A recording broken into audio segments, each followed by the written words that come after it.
noise with the board, y'all. I did not know Pink told jokes.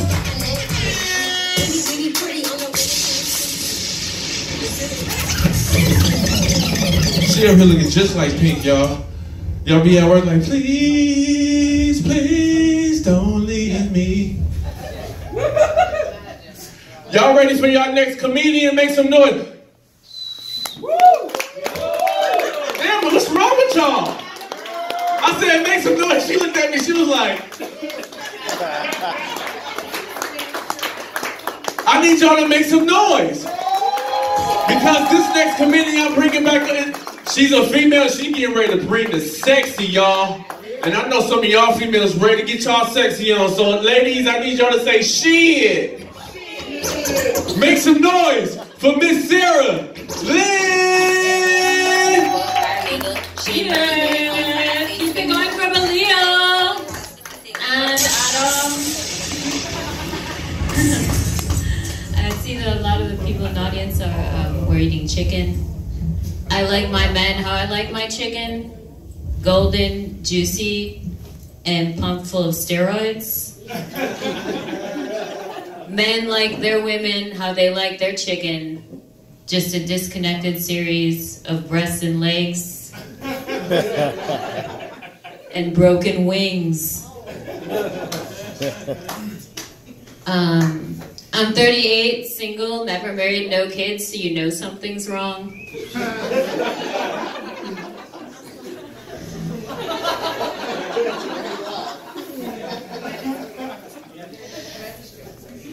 Dating is difficult for me. I don't like the double standards of dating. I don't think they're fair. Like, why is it that a guy can rate a woman on the way that she looks? Just the way that she looks. And it's just a guy being a guy. It's totally acceptable. You hear it all the time. You know, she's an 8, she's a 6, she's a 5.25. But then when I rate a guy on his wallet, I'm superficial.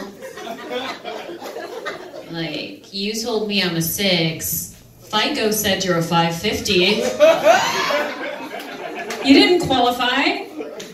You're not an asset, you're a liability. The closest thing you're gonna get to a 7 is a chapter 7. And, right. And the closest thing you're getting to an 8 is a section 8. And stop trying to tell me your preferences on how I grew my bush when you don't even have a hedge fund. That's not an IRA or a CD, that's an EBT and an STD. So go home with your depreciating ass. Get back in your 2006 328i that you got on your mama's credit. So you could say you drive a Beamer that you're still making payments on. Cause I see you drive for Uber. I see you with the lift light on late at night. You're not giving your customers water. You're not even offering them mints. You didn't get 5 stars because you're a 4-star bitch. And that's why if you hear a guy rate a woman on her looks, swerve. Because only broke motherfuckers have time to rate. No? No? Okay.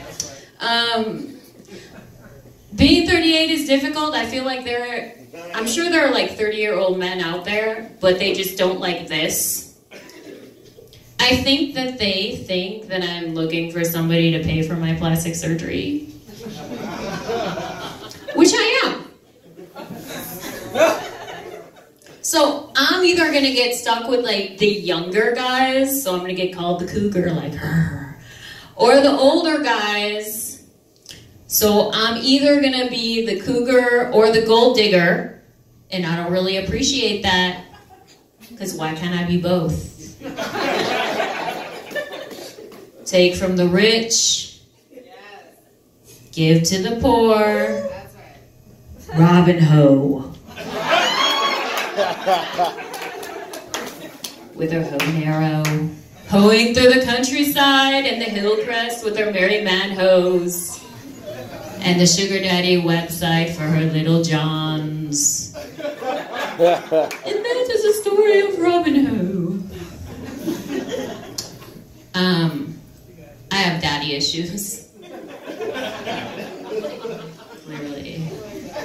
So if we're dating and you want to make me happy, you have to leave.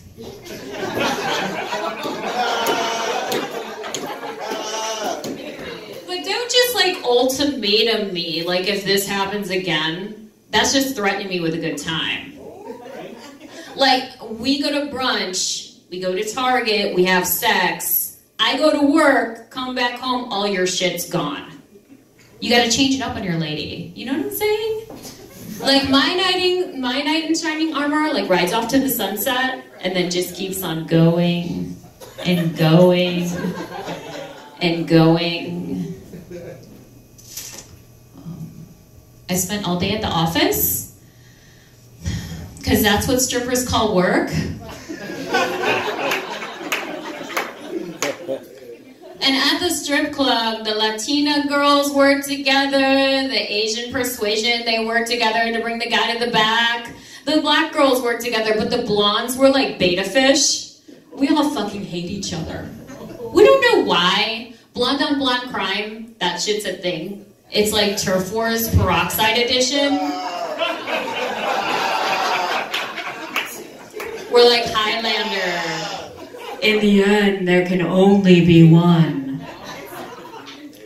But yeah, people think a lot of really bad things about strippers. Like, they think that we're gold diggers, you know? Like, if you are a stripper, you are a gold digger, and one thing goes with the other. But I could never do that. I could never be a gold digger, because I want the money up front.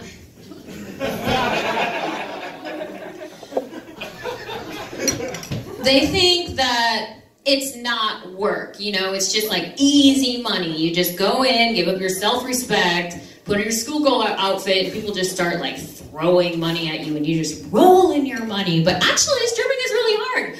You have to be on it all the time. You have to say really nice things to your customers to make them feel good about themselves. Like, hi. Dad. My dad is like so supportive of me. He always comes to see me at work. Sometimes he comes twice. Sometimes he brings his friends. That's my baby.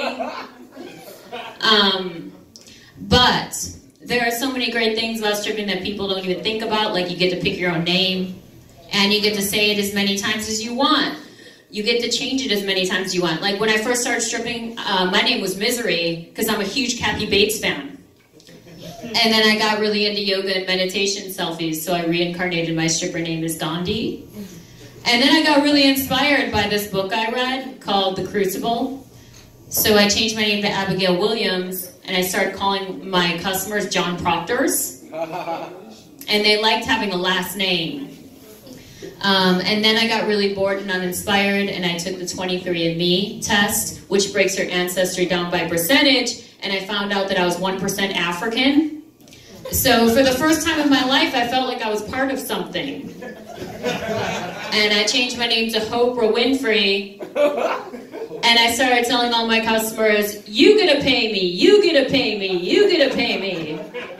And then I wanted to appeal to the Asian fetish crowd, so I changed my name to Fuck You Pay Me. Yeah. I like to work out. I'm a chick who lifts. And being a chick who lifts is a lot of work because you constantly have to be getting your blood work done to make sure you're a chick. And the last time I got my blood panel, I was like at 0, like I had no hormones. So they put me on some roids to add a couple pounds to my max rep, add a little width to my jawline, and add a couple inches to my clit, which worked out very well at the strip club because the guys would get fresh with me, and I would, you know, deadlift them to the front door, clean and press, and bounce their ass out myself. So they love me there. All right, you guys have been awesome. I've been Sarah Lynn. Thank you. Sarah Lynn, y'all. Make some noise for Sarah Lynn. Some of y'all niggas in the crowd like, shit, I need her. She wow.